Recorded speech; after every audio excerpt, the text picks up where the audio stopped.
Yeah, so procrastination can be seen as a negative, and especially from the outside looking in. Basically, you're not getting things done in a timely manner, or you don't do it at all. And it can look like sometimes laziness to some people, right? I know for me, sometimes I procrastinate because I want it to be perfect. That perfectionist side of me, what happens is you get that paralysis by analysis. Of course, we know that, right? And so you get so stuck on trying to do things perfect that if it's not perfect, you don't launch. Thriving in Tandem. It's a podcast for you, the married entrepreneur that wants to win in business and marriage at the same time. Welcome to Thriving in Tandem. All right, today we are going to talk about procrastination, and believe it or not, there are benefits in your business when you procrastinate. I know, that's hard to believe, isn't it? And maybe this is just our way of justifying things, but procrastination, usually it just means that it takes you longer than probably you'd like to get things done, if you get it done at all, right? And certainly some procrastinate more than others. And I guess first what we'll talk about is, why we procrastinate. And then I think as procrastinators, a lot of times we'll look back and, God, I wish I would have done that earlier or sooner or whatever. It wasn't as bad as I thought it was going to be, right? Because maybe the procrastination is because of fear. But then instead of just beating yourself up about procrastinating, what can we do to use it to our advantage? And especially in business, because we just kind of are going through a little not an issue. We're actually doing a relaunch of our book. And really, it came out of a bit of procrastination. And we'll talk about that here in a bit. And in a couple episodes, we did talk about the relaunch of our book, Tandem, the Married Entrepreneur's Guide for Greater Work-Life Balance. But first, honey, let's talk about procrastination and why do we procrastinate? Oh, there can be a lot of reasons. I know for me, sometimes I procrastinate because I want it to be perfect. And maybe it's something I really don't want to do. It's not something I love to do. And I don't know, maybe I'm just not feeling it. It's not feeling it. Okay. So procrastination can be seen as a negative, and especially from the outside looking in. Basically, you're not getting things done in a timely manner, or you don't do it at all. And it can look like sometimes laziness to some people, right? And like I said, like perfectionists, I'm certainly a perfectionist or recovering perfectionist. And that perfectionist side of me, what happens is you get that paralysis by analysis. Of course, we know that, right? And so you get so stuck on trying to do things perfect that if it's not perfect, you don't launch whatever it is, whether it's a new product or a new service, or even your business at all, or, maybe a change of direction, some kind of pivot. It takes so long to do it, and you don't do it because it's not perfect.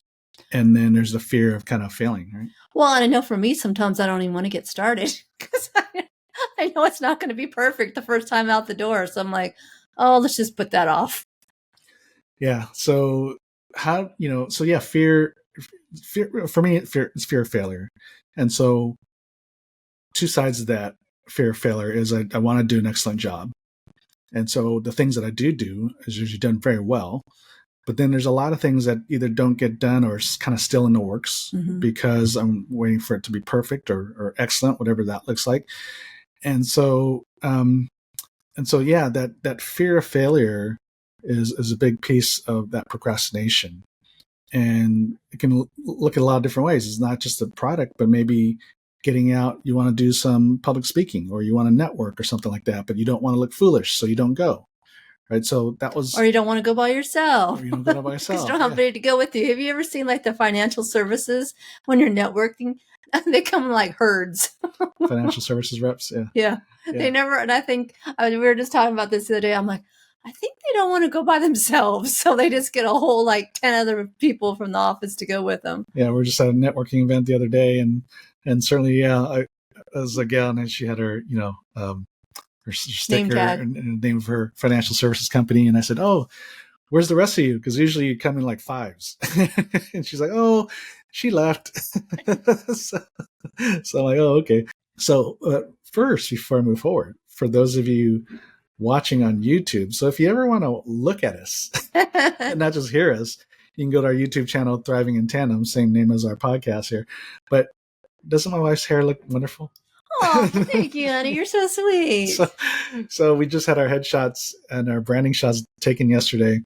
And so I came home from a lunch, and when I was gone, that's when Kaylee got her hair done. So I got back, and then I opened the door, come in, and she comes to greet me, and I go, "Oh, honey, your hair looks great." I said, "It looks like it was 20 years ago." She has almost a similar hairstyle to what it was 20 years ago. I feel, it's like we're dating again. Yeah, everything comes back around again. So it's style. Yeah, I'm dating a new woman. But anyways, so that was a sidebar.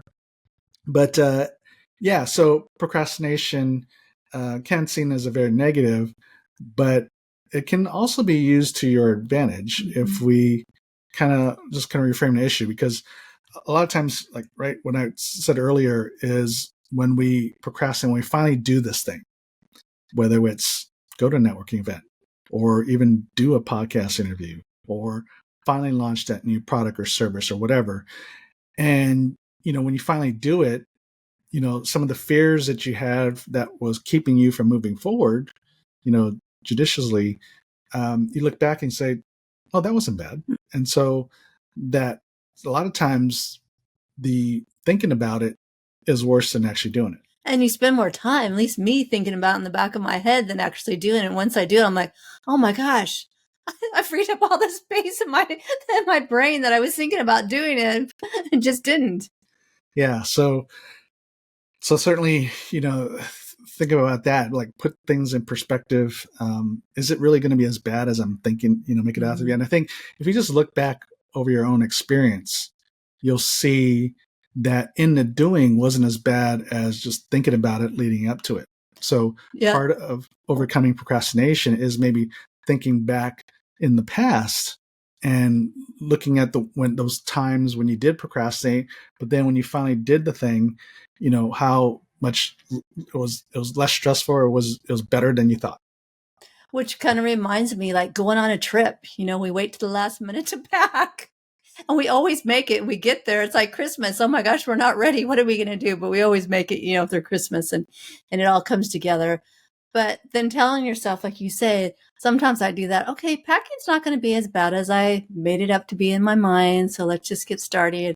And once I just get putting a pair of shoes or one thing in, then that kind of like gets me warmed up to keep going to do the rest. And so, but in the meantime, that procrastination period. So here's the part about kind of reframing it and not beating yourself up about it. But, there's some benefits in that quote unquote waiting period while you're procrastinating doing that thing.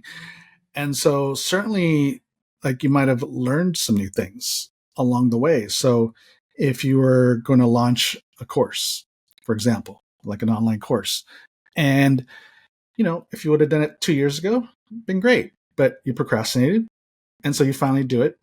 But in that 2 year period, I'm sure you probably learned some additional tools or a principle or whatever that you didn't know 2 years ago that you can now put into the course. Right. And so, look at that way is, hey, there was a benefit, instead of beating yourself up about, oh, I should have done this earlier because, when you finally launch the course, you're making money, right? And you're thinking, oh, I should have done this earlier. But, instead of beating yourself up, say, hey, I did learn some things that is in the course now that I wouldn't have put in earlier, right? Which made it a better product. On the flip side to that, though, too, is when you're in that mode of, hey, I don't think this is just perfect. It's not the way I really want it to be, so I'm not going to launch it. Is have the approach of good enough, not about perfection, not even excellence, but good enough for what it is. Is this good for what it is? Because a lot of times we're thinking of, it's not up to the standard I want it to be because of, you fill in the blank, but think about, like, say, with the course is however you launch it now isn't the way it has to stay, right? You can either have a second course, a companion course to this one, or just add more to it, because especially with an online course, you can add more modules to it easily without having to redo or remake a new course. right? You just add in, a new section, a new chapter digitally, and it's very easy to put in. And so think about, let's just launch it. And I can always add to it or make it better or have a different version or have a companion course to it after the fact. So I think that hopefully will kind of, put things more in perspective and say, let's just launch this. Mm-hmm.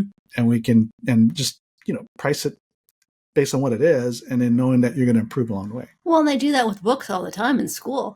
They got a new edition coming up, you know what I mean? And it seems like it just keeps getting better and better, each with each new edition. So you just add on top of it. And, sometimes it's just got to get started. Like our videos, people are like, oh my gosh, I don't want to do videos. They're not that good. But then over time you get better. Yeah. You just got to get started. Oh, for sure. So, where I come from in marketing sales and Fortune 500, when I was working with Coca-Cola and Big Pharma, the product we launch, well, maybe except for Coke, there's always another version. We'll even say Coke, that there's Coca-Cola, but then there's Diet Coke and there's Coke Zero, right? There's different iterations of Coke. And so what was launched wasn't how it had to stay. Mm-hmm. And even in pharmaceuticals, where there's a drug, we came out with a second generation drug that was better than the first, right? And so we're always looking at, we have the mindset of MVP, minimum viable product. And if you've taken a marketing course, you probably heard this, or maybe you know about it just through experience. But we have this term called minimal viable product, which is, what is the minimum good that we can just put out there? Because obviously, if you wait for perfection, it's just going to take longer and longer and longer. In the meantime, you're losing sales. Right? Well, and I think too, once you get started, you can think, you have more creative ideas of how you can improve things and make it different. But if you never get started, you're not going to get feedback from people. So you won't know what that is. Mm-hmm. Yeah. So we're always in kind of a market research mode. So, in the beginning, you do focus groups, you do market research to see, what the customer likes about it, what it doesn't like, how much they pay, all that kind of stuff. But once you even launch the product, you're still always looking for feedback. Mm-hmm. And in the feedback, as you said, honey, is when we find areas that we can improve upon what we already have. And then next thing you know, you put out a second version, a better Mm-hmm. version, right? And the thing about it too is you can even keep the original as still a source of revenue, and the second product or the second version can bring in extra revenue, right? It doesn't have to cannibalize the other one. So, Coke, Diet Coke has not really cannibalized the sale of Coke. It's a totally different market for people that are more, quote unquote, health conscious or concerned about their weight. So they take the diet version versus Coke. And if Coke didn't have a diet version, those customers would have gone somewhere else. Mm-hmm. Right. And so, you don't have to replace the new one. You don't have to replace or have the new and improved replace the old one. Now, in certain circumstances, it kind of does. Well, I was going to say the iPhones, right? That, when the new version comes out, it doesn't mean that the sales of the old models go away, right? They still are in use, or maybe they're just given free or at a cheaper price or whatever. But when you go on Verizon or T-Mobile, whatever, you'll see the different, models of iPhones available. It's just that the new one has the premium price. And so anyways, have the mindset of minimum viable product so that you're always, okay, what's good enough? And then as we're learning more of how to improve, we just make, the changes and the improvements to then launch a new version. That doesn't necessarily have to take the place of the previous one. Because you even hear influencers talk about this with their videos. They're like, oh my gosh, when I first started, they weren't very good, and how they just evolved over time, over the years, and gotten a lot better. And I'd hope to think that even us doing this podcast, yes, we've gotten better over the years. We're 4 years in, I believe. Because we started in 2020. And so hopefully we've gotten better. It seems, I think we are. Yes. You tell us, right? For those of you who've been listening to us for, over a year or two, we love to kind of hear some feedback. Just email us at info@powercouplesbydesign.com. But so, use these procrastination. If you kind of reframe instead of beating yourself up, you can actually use it to your benefit. One, just from the learning that you've had over the period that you haven't launched your product or service or the new one.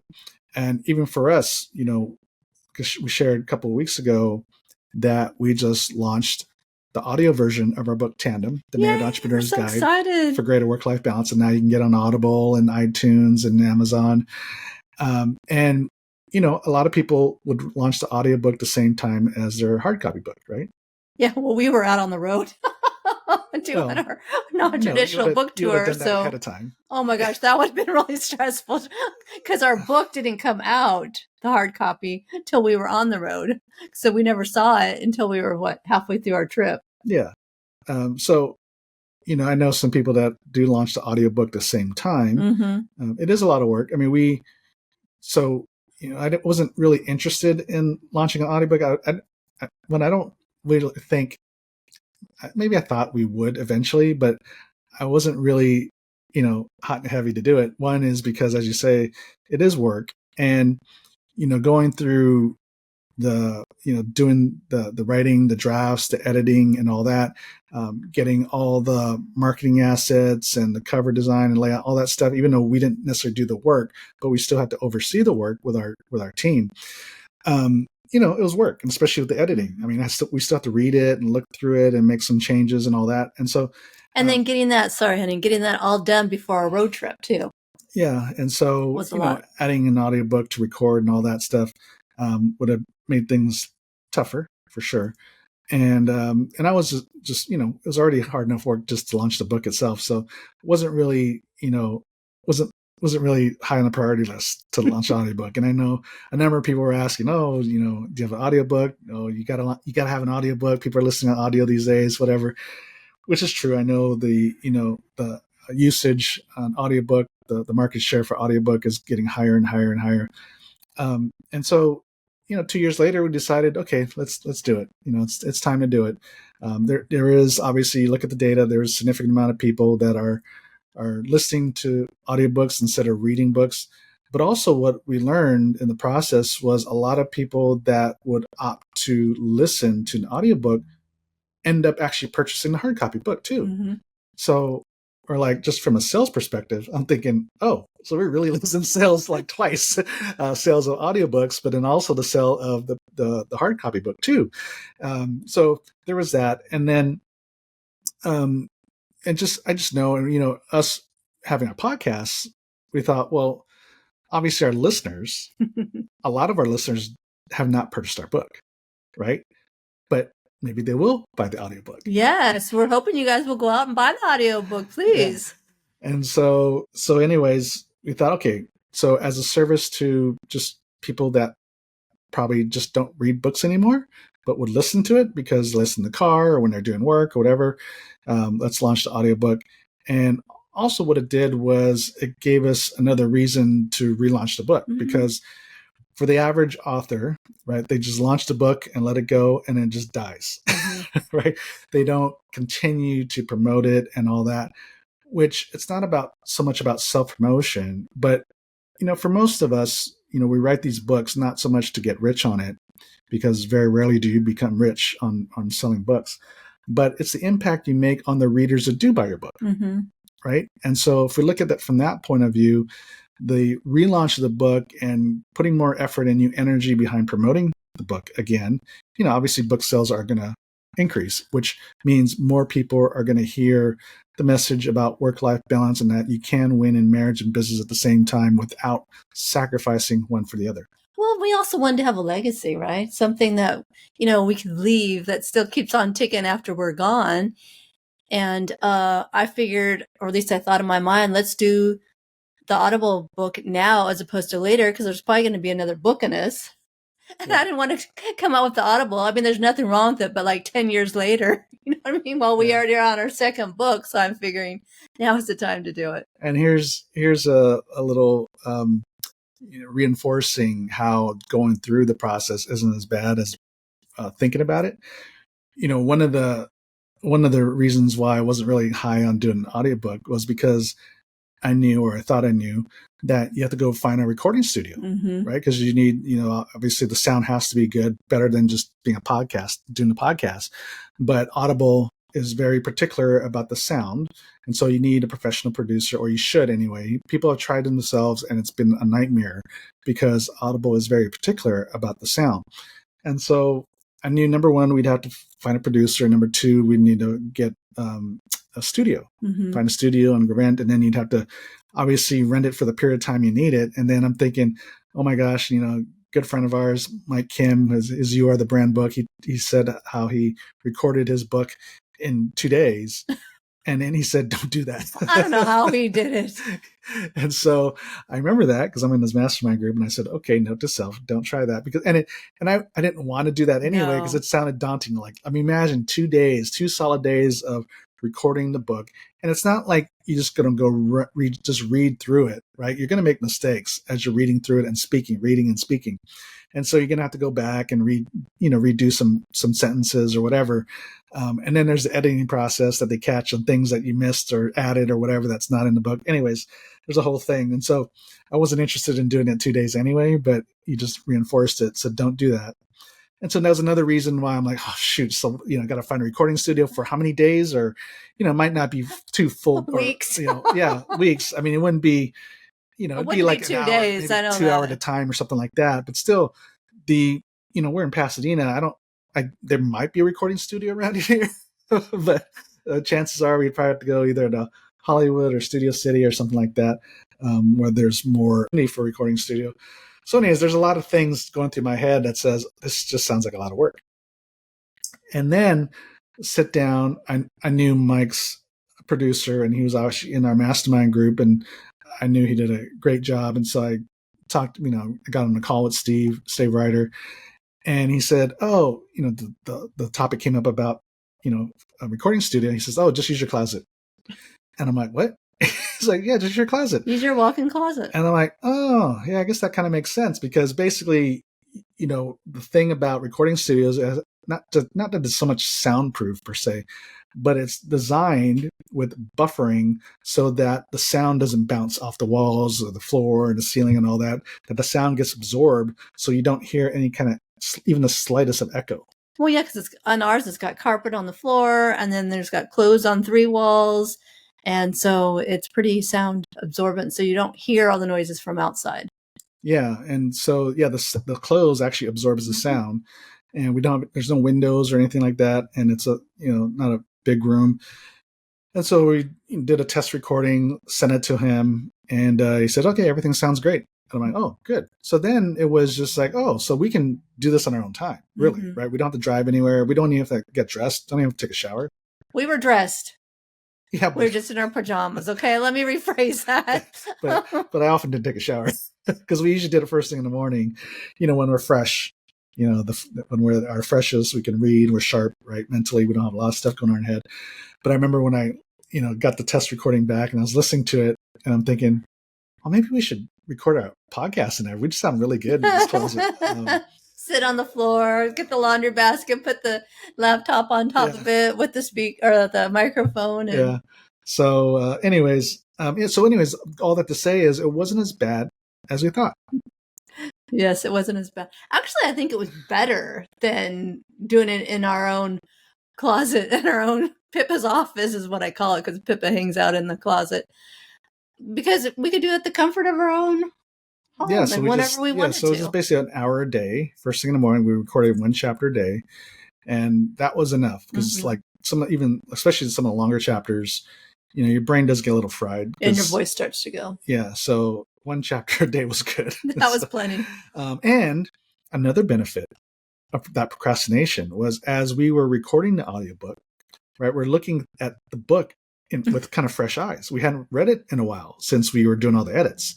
And so, here we are 2 years later, looking at it with fresh eyes, and we caught quite a few typos. Yeah, you got your journal in there, and you're like, oh, wait, we got to stop. It took me about 4 chapters in when I realized, I should be taking notes. You're like, I got to stop and write all this down. So that I can, send these to the editor so we can, fix these fix these errors.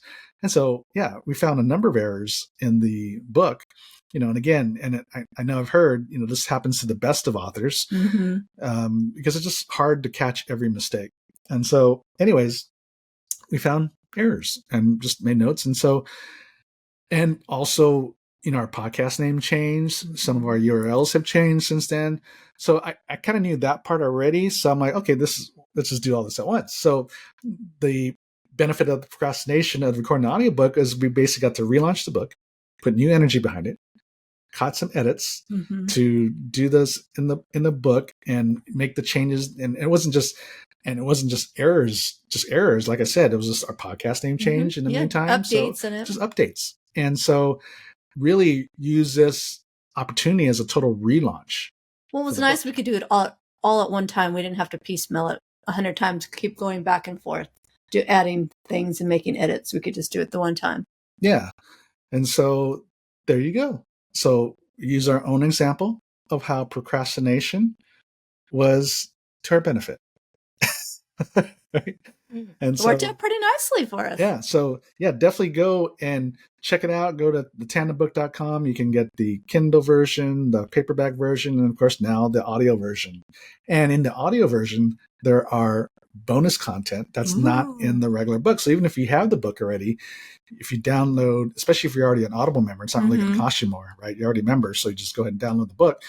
But there is some bonus content at the end of each chapter in the audio. We recorded some of our own thoughts. Yeah, it's off the cuff, and some of it's pretty funny stories about us. At least I think it's funny. Behind the scenes about the chapter, or some stories, maybe the backstory to the stories that we told in the book, and just stuff that wasn't in the book at all, things that were just random. So anyways, there you go. And so you also get the benefit of our procrastination of recording an audiobook. So how's that, honey? I'm glad it benefited all you guys. That was good. And benefited us at the same time. Yeah. So if this was helpful, that, if you're one of those perfectionists like us and tend to procrastinate, and for a variety of reasons, know that don't beat yourself up, that you can use it for the good. And you just got to reframe yourself instead of beating yourself over it. Just say, okay, how can I use this to my advantage? And so if this was helpful, we'd love a great review from you, and also share this with another married entrepreneur that needs to hear this. Yes, and please go buy one of us. Our Audible. All right. Until next week, God bless. Thank you for listening to the Thriving in Tandem podcast. Please visit our website, marriedentrepreneur.co, for a variety of free resources to help your marriage and business succeed. And feel free to leave us a review and share this episode with another married entrepreneur. That would mean so much to us. See you next week.